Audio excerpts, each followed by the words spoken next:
universe is concealed within you, that's all our talkings, and it's on a comment.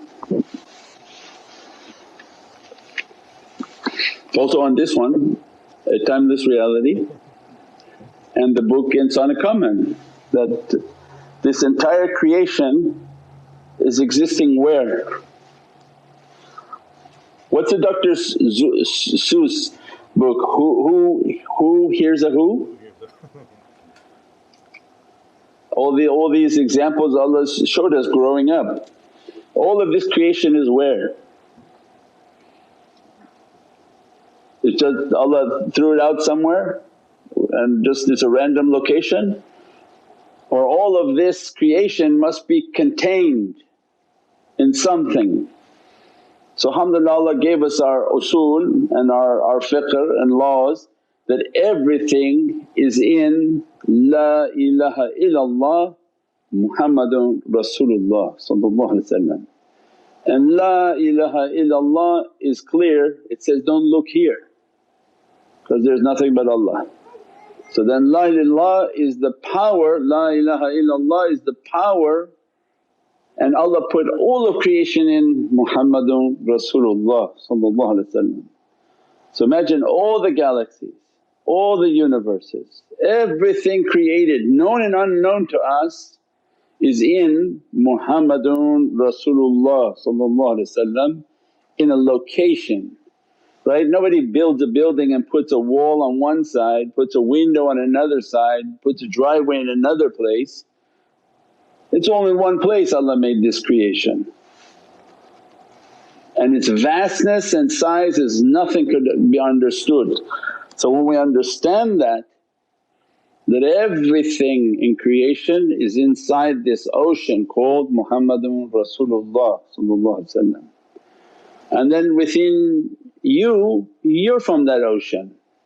So you're like a drop that Allah put only a little bit of your drop, took it out and threw it into your body. But the greater part of your drop is always in the ocean of Muhammadun Rasulullah.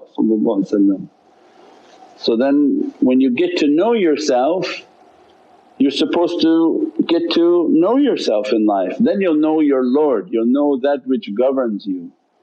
So inside yourself Allah says, look, you have your own universe, you have your heart which is your sun, it's the center of your being. If they take your heart out you're dead. You have your head which is your moon, which has your brain and your operation, and then you have all your internal organs and the essential organs for the functioning of your body. So it mimics the exact galaxy that we are living in. We have a sun, a moon and 11 eternal organs, essential organs, it's like 11 planets. So once we understood ourselves and how to govern ourselves, manage our character, Allah says, then I may grant you to inherit this galaxy in which you will be given a power from my power oceans. If you can manage yourself and govern yourself, I make you to be from the managers of this galaxy, managers of this universe. There are awliyaullah who are managers of the universe, that they are such a high level Muhammadan haqqaiq that their soul touches everything in this creation because their high level reality of Muhammadun Rasulullah. There's nothing in this entire created creation, whether on heaven, earth and above, that doesn't have the Muhammadan light controlling it. And if Prophet gives access to these awliya into the Muhammadan light, they can reach everywhere at any time, breathe through it, see through it, speak through it. It's not something that can be understood and not something that can be limited. When Allah gives guidance in Holy Qur'an, it's for the Muhammadan haqqaiq first. Allah doesn't care about the lesser, Allah only cares about the greatest understanding. قُلْ اللَّهُمَّ مَلِكُ الْمُلْكِ تُؤْتِي الْمُلْكَ مَن تَشَاءُ وَتَنزِعُ الْمُلْكَ مَن تَشَاءُ تُعِزُّ مَن تَشَاءُ. When Allah is saying that, it's not for me and you,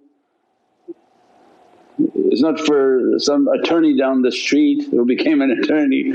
Allah's talking to entire created universe and telling the universe, whom I gave the creation and the mulk to, whom I gave authority and power to, who can say no? Like, who are you, creation? You have nothing in any say in what I want to do. So when Allah says these verses, these are for all of eternity throughout creation, whom Allah gives the mulk and gives the authority, gives the kingdom, who can say no? Because there's no two. So these are verses that are a description of the Muhammadan authority, Shahidallahu innahu la ilaha illahu wa malaikatuhu qa'iman bil qist, that Allah bears witness on what He has given, and the angels and the ulama qa'iman bil qist. And those ulama of authority, they bear witness to what Allah gave the Muhammadan sultanate of authority and power. So all these verses of Qur'an, these are not dunya verses, they're beyond the understanding of Allah's created universes, inshaAllah. As-salamu alaykum, precious Sayyidi. Wa alaykum as-salam wa rahmatullah. What can someone do when they feel too much physical during meditation even though they're trying not to?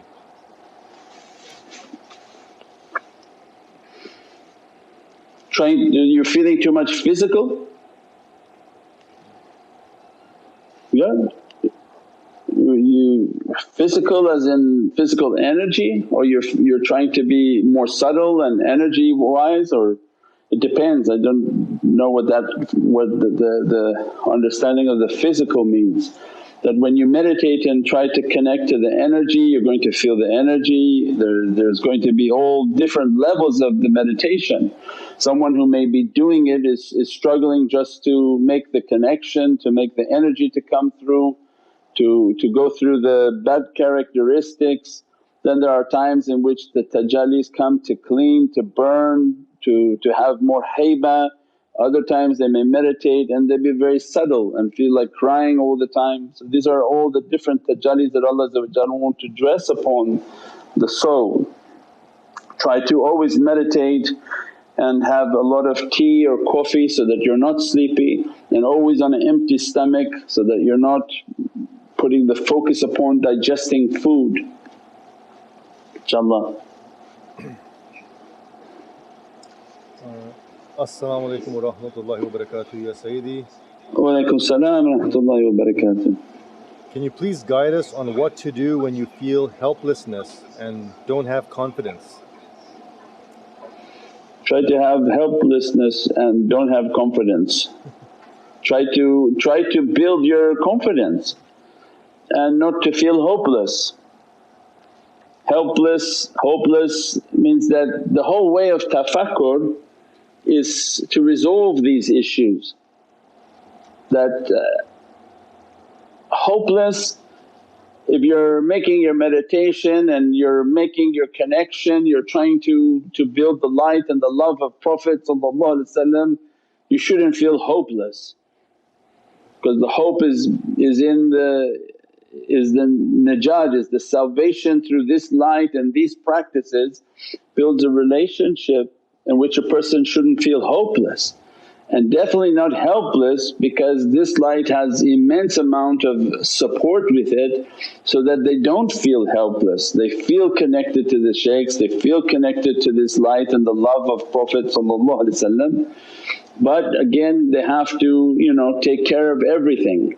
You have to take care of your mental state, you have to be in a good mental state. Tariqat does not operate with people who have mental issues. There's no spirituality when your mental state is not correct. You have to take your medicine, you have to be mentally solid, because these three don't make sense if they're not balanced. At the same time you have to take care of your physical state, you have to be in good physical condition, exercise, be healthy, eat right, and don't oppress yourself.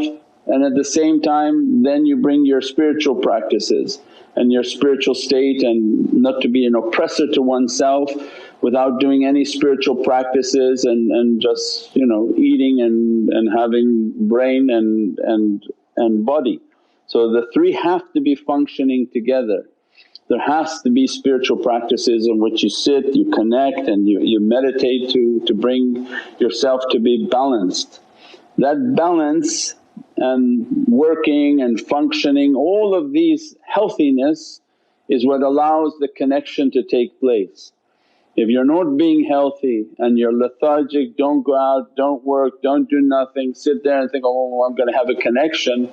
No, it doesn't work that way. So we have to do all of them, we have to take care of ourselves, we have to do all of the requirements that the tariqah is asking for us.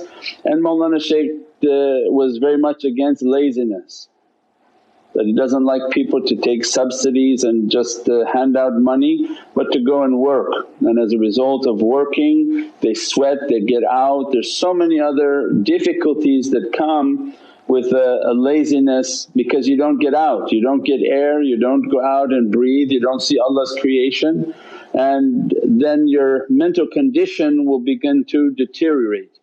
If the mental condition deteriorates, then what happens?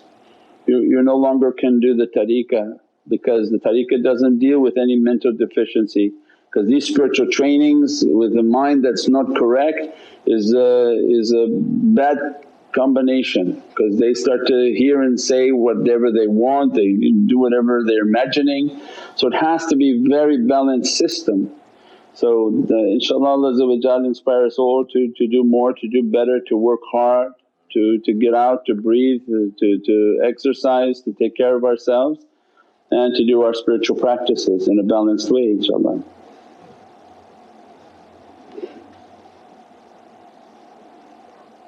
As-salamu alaykum Sayyidi. Wa alaykum salam wa rahmatullah. What to do when there's so much dunya, for example having to go to university and work for most of the day? How to have that balance?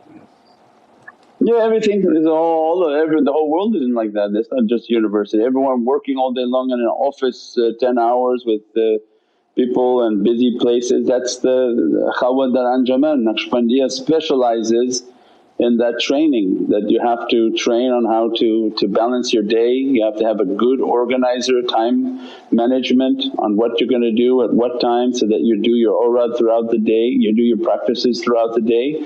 And when you get home you wash, eat, see the family and do a little bit of your meditation, do your salawats when you're with them, and when everybody goes to sleep spend a little bit of time in your time management, that this will be the time in which I meditate and connect my heart. And that becomes the challenge, is how to balance it with time management and then religiously stick to it, so that I do it every day and that I become balanced. For if I oppress myself and not do spiritual practices, then I become very dunya heavy and then again become depressed, because there's too much dunya, too much stuff, and it feels impossible to catch back up and to do my spiritual practices. So that requires an immense amount of discipline and time management inshaAllah. As-salamu alaykum Shaykh. Wa alaykum salam wa rahmatullah. Can you please explain the benefits and the reality of the Naqshbandi Khatm Khwajagan? Benefits and the reality of the Naqshbandi Khatm Khwajagan. Yeah, that's it. Then inshaAllah one other time, but I think we've talked about that many times. The benefits are immense. It's more important to talk about the Naqshbandi Shaykhs and the teachings. These are the teachings from the Khwajagan masters. The zikr and its haqqaiqs, we have realities on what's happening in the zikr, that it's a journey into the heart and the soul of Sayyidina Muhammad. From the time they begin the shahada and the 7-day istighfar, the shaykhs are taking with their soul and moving into the soul and the reality of Sayyidina Muhammad. And each recitation has its dress and its representation as the journey is moving into the reality of that soul. When they're reciting their Surat al-Fatiha, what they're being dressed with; when they recite Surat al-Inshirah, what they're being dressed with, and the movement into that reality of the Muhammadan soul, all the way up until the zikrs of the La ilaha illallah, and the movement of the souls into that reality inshaAllah. As-salamu alaykum Sayyidi. Wa alaykum salam wa rahmatullah. Can we do the Khatm daily? Is that considered as a daily awrad, or do I need to do the awrad and then the Khatm as an addition? You need to get the app and do the daily awrad. It doesn't say anything about the Khatm. The Khatm is once a week, Thursday. So the daily awrad and the etiquette to be done every day, it has it on the app, and then to recite the madad and the connection, and you don't have to do much more than that. And there's an etiquette for each of the namaz, that at Maghrib what to recite, at Fajr what to recite. So try not to do more than what's been written by the shaykhs, it can cause different types of difficulties, inshaAllah.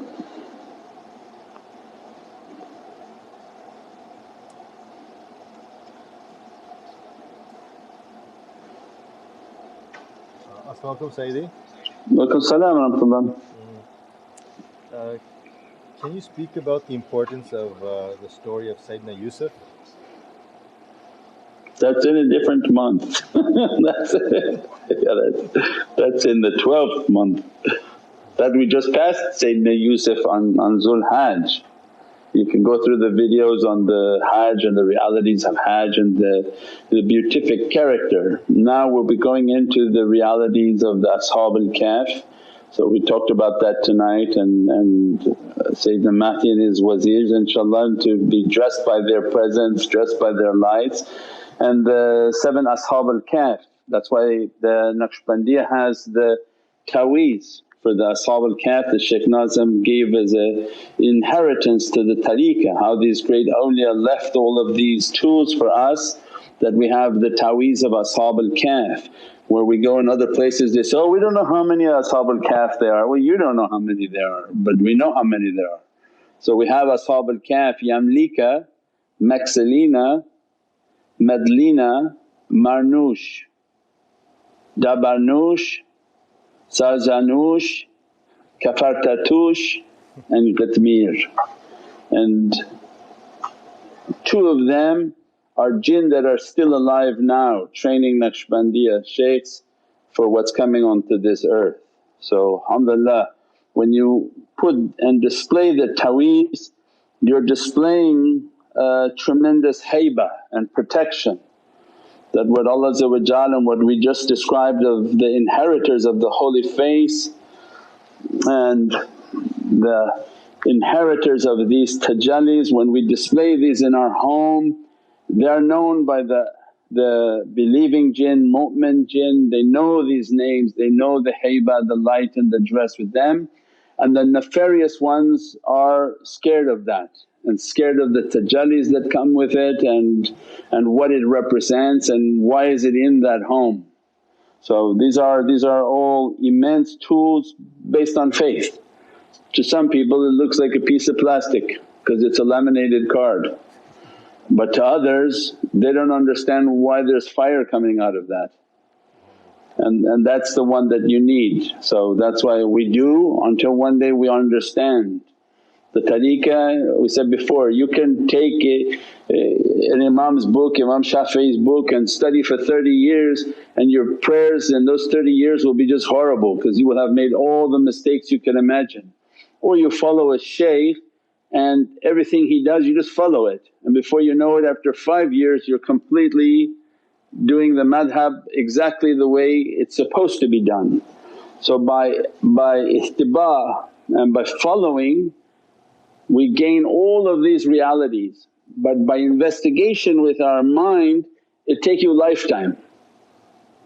So when we follow awliyaullah they have all of these recitations, all these du'as, all these sunnahs, everything has immense secrets in it, and all of the ta'weezes and the gifts that Prophet has given to them of their writings and what they left as an inheritance for their children which are their students.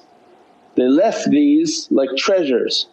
Some didn't understand what the treasure was and they said, I don't know what this is, and they left it. And others alhamdulillah they're inspired that these are immense treasures. Take them, display them and put them everywhere. A day will come well maybe you'll understand what's coming out from that, what's the reality of that, what are these names. that when you have the name, I said two of those names, Marnush is a jinn that's still alive now, the immense power in the days of Sayyidina Mahdi salam and what he's going to be helping of people to survive of what's coming upon this earth. Kafartush also. So these names when you have them in your home, you don't know them but they know who they are and others know who they are. So when you have these names in the home, you have these taweeses in the home, they have an immense blessing. Again these are like, Ya ayyuhalladhina amanu amanu. People may come and say, what is this? Why you don't just take Pfizer? That's a different belief. So put the taweez in your home is a different belief. So these are the tools that Allah gave to us and this is our belief and we proudly display them everywhere. We have them in our pocket, we have them in our car, we have them in our home. Your car should be like a maqam, your body's in it and every shaitan is trying to kill you from outside. If you think you're safe in a car, not so. I was in a car in an event and we went somewhere and Mawlana Shaykh told Mawlana Shaykh that, put him in this car. And I went in that car and that night when we were going home, the car that we were supposed to be in, we were driving on a highway, from the other side a drunk driving car started to cross the lane. It was these 2-lane highways in New York. A drunk driving car came from across the lane like a guided missile, pow, and hit that car that we were supposed to be in, but Mawlana Shaykh moved us into a different car. And you know, shaitan plans, Allah plans better. And at any moment send one of his drunk servants to do something. So everything in our life is based on that. Because we live and die by that, then who follow us, alhamdulillah, they don't have to know, they don't need a proof, because by the time your car is smashed and you call to get a proof from us it's too late. But we lived by it, we put it all around, make your car your maqam, your house your maqam. Everything is your cave and sanctity. When you walk into it you're asking Allah to seal it. When you sit in your car it has to have all of these identifying elements for your protection, because you don't know how shaitan comes. Sometimes shaitan attacks with a direct attack, most likely it's through a ricochet through something else because of his feared direct attack. So it means all of these difficulties face a believer. So when you find a believer who really believes, then you try to imitate them in everything that they do and everything that they say and everything that they're doing for their life, for their own life, we try to copy it. So inshaAllah Allah guide us and protect us through these immense days of difficulty. And alhamdulillah, for these question and answers are a great help to many people. These are knowledges that would come out that maybe would not have come out through a talk. So everybody gets to benefit from hearing these realities and writing these realities, and maybe their rizq will improve and difficulties will be taken away, and one time they will treasure the reality as these are Muhammadan jewels that are coming. If you allow the jewel to come and hit the floor, then you can see that Allah is not going to be happy with you. Because everything that being said is from the heart of Prophet and haqqaiqs of the Muhammadan haqqaiqs. So when these jewels come and they are coming in all of these different directions, then it's our responsibility as caretakers of this reality to take these treasures and safeguard them, write them, put them, and then that becomes like your wallet. You know now they have a digital wallet.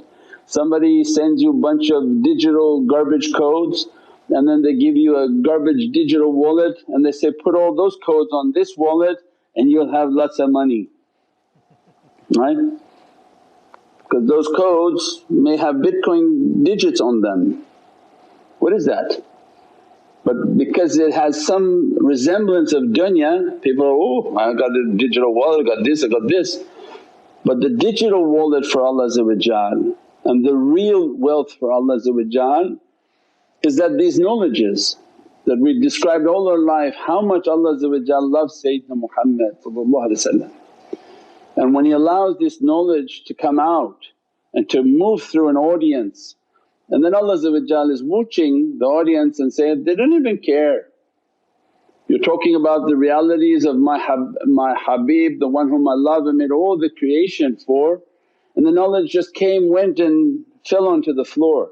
Because not they remembered it, not they wrote it, nothing. It just came and went. And some people say, no, I'm memorizing it, and they pretend like their memory is like a photo memory that they're memorizing. Oh, but when they repeat something back to you, it's the scariest thing you've ever heard, because they heard 2 words from you and 20 from their nafs, and that is the most dangerous knowledge. And then they want to go and type that and put that onto the internet, because that's not verbatim, that's not what the shaykh said, that's not was. So all our lives we wrote. Those books that were written, they became my digital wallet, they became the source of all my wealth in Allah's Divinely Presence. They became the source of all realities, burned onto the heart of the believer by virtue of my fingers moving, and as I'm moving it was burning into the heart. And as a result of that, that was the wealth that Allah gave to the soul. So this is a way of tashrif and ihtiram and love for the presence of Sayyidina Muhammad, and that we're asking Prophet that, let me to inherit these knowledges, let me to be an inheritor for these realities, let me to be one whom safeguards your treasures. Not everybody just wants to have a vision, but what is the purpose of a vision if we're not inheriting the ulum and the knowledges of all realities that lasts for all eternity. Subhana rabbika rabbil izzati amma yasifoon wa salaamun al mursaleen walhamdulillahi rabbil alameen. Bi hurmati Muhammad al-Mustafa min Surat al-Fatiha. Click the link now to subscribe.